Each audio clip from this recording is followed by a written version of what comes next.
Hello, everyone. Serge Nubret was lucky to have not only impressive innate abilities, but also an equally impressive sense of purpose. Obviously, based on his appearance and excellent genetics alone, he could never have become the legend of big-time iron sports that the world remembers him for. He was rightfully considered one of the best bodybuilders in the world, and he remained so until a very advanced age. There is surprisingly little information about the nub, one of the symbols of the golden era of bodybuilding. This legendary athlete, also known by the nickname Black Panther, entered the history of bodybuilding as the owner of a number of prestigious titles, with his epical rivalry with Arnold Schwarzenegger in the first half of the 70s, and most importantly with his incredible aesthetics. Nubret was one of those representatives of the old school who appreciated the natural beauty of the body and would have exchanged a mountain of muscles for chiseled relief and symmetrical proportions without hesitation today. Looking at his figure at his best, it's hard to believe that he built up such muscles with moderate weights and multiple repetitions. Serge Nubret was born on October 6, 1938 in a small colony called Anse-Bertrand, Guadeloupe. The population of his hometown was only 7,000 people. In 1950, when the future bodybuilding legend was only 12 years old, his family moved to the suburbs of Paris with the hope of a better life and settled in the town of Joinville-le-Pont. Here, Serge graduates from high school, enjoys sports, and starts going to the gym. During the training, our hero's muscles grew at an amazing rate and assumed the most correct and flawless outlines. It was at this point that Nubret decided to dedicate his life to bodybuilding. Later in his book, Mimi and God, Serge describes his decision as follows: "I realized that God himself had endowed me with an exceptional ability to train and at the same time entrusted me with the duty of becoming a champion. That's why I made bodybuilding the meaning of my life." In 1958, at the age of 20, he moved back to Guadeloupe to avoid being drafted into the French army, which was preparing for the Algerian War at that time. His father finds out about his son's decision to seriously continue bodybuilding and participate in competitions and strongly protests against this. For him, such a career for his son looked completely hopeless without any financial stability in the future. But Nubret was adamant and continued what he had started. The parents wanted their son to be an accountant. However, after much debate, Serge managed to convince them to accept his decision, so Nubret decided to focus not on accounting but on bodybuilding, and pretty soon he found the meaning of his whole life in this activity without any exaggeration. Even from the outside, it was clear that he had considerable prospects. However, Nubret still managed to surprise others by announcing his intention to become world champion just 2 years after starting active training. And Serge's words were not an empty boast at all. It took him only 3 months of hard training to win the Guadeloupe National Championship, and the next year the guy is consolidating the result. These victories give the young man a ticket to the IFBB World Championship in 1960, where he immediately wins the tournament of the most muscular man in the world, and that's at just 22 years old. Nubret has always been a fan of high-intensity training. He worked with moderate weights between sets and avoided long pauses. During the 7-day training cycle, he pumped all major muscle groups twice, performing at least 12 repetitions per set in each exercise. The number of sets often reached up to 8. Even at the age of 65, he systematically performed 50 sessions per week for each muscle group. In the run-up to the competition, he increased the pace, shortened the training time, and added a repeat in each set. As a result, he performed the same or even more amount of work 10 to 15 minutes faster. Nutrition helped to keep fit. The Nubret diet was not very diverse. He ate a lot of meat, chicken, and liked steaks. I consumed up to 6 pounds of red meat before tournaments. Rice, beans, lentils, and fruits were also mandatory in his diet. Serge's height was 183 centimeters. In the off-season, he weighed about 100 kilograms. He entered the competition in a weight of about 95 kilograms.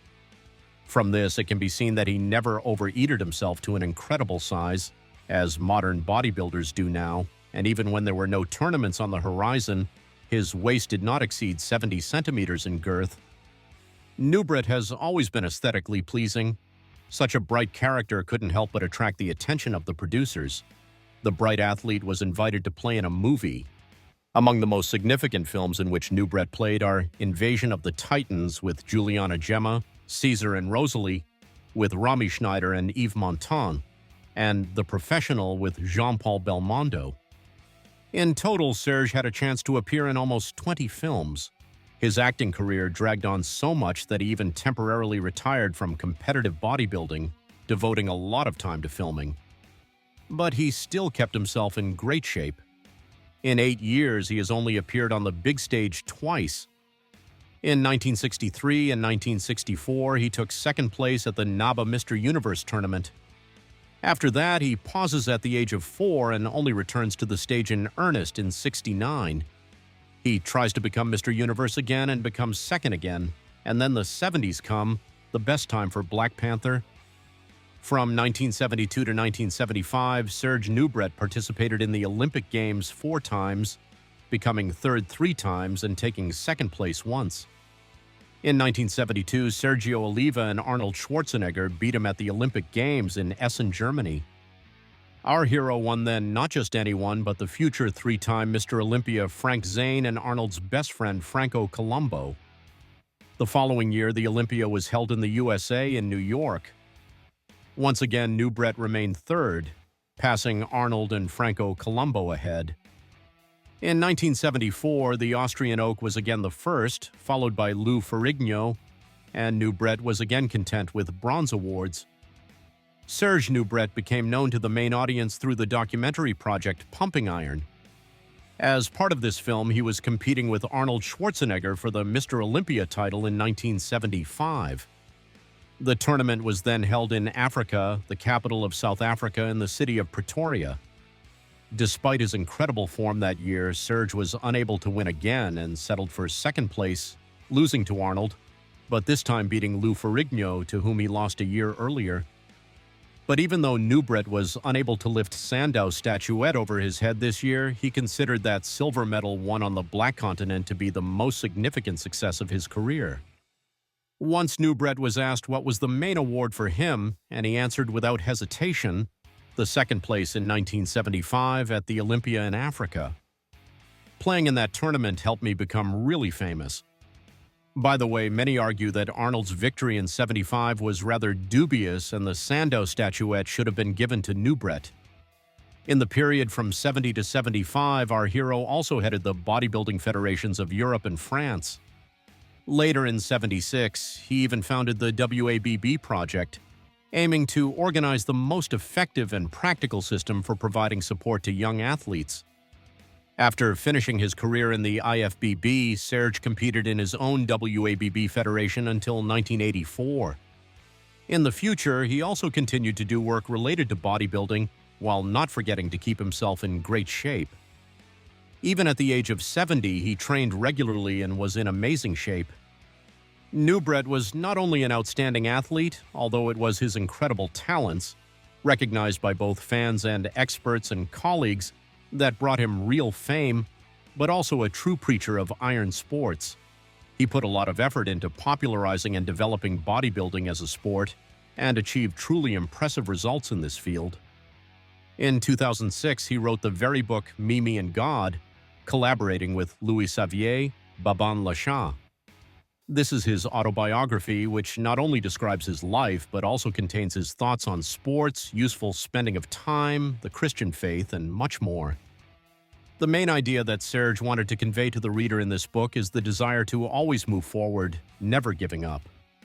In 2009, his second work, The Young 70 Years, was released, which goes into circulation just on the day it becomes known that Serge Nubret has suffered a stroke.